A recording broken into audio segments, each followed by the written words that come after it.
We are the organized kids. We teach you how to organize. And we have fun.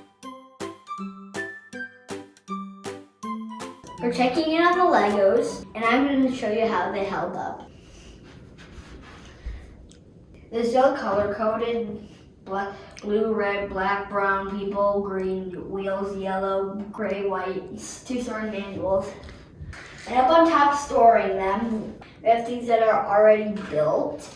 And I also like the Legos because they're all color-coded and they can find all the pieces I want to use when I do Legos. Or I could just take a Lego off the shelf and I want to play with it, and you can also do that.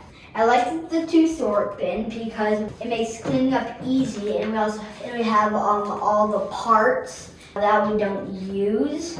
When my mom says it's time to clean them up, we take out all the bins, put them on the floor, and then we sort out all of the two-sort pieces into the bins. It's kind of like, it feels like a game, but it's really not.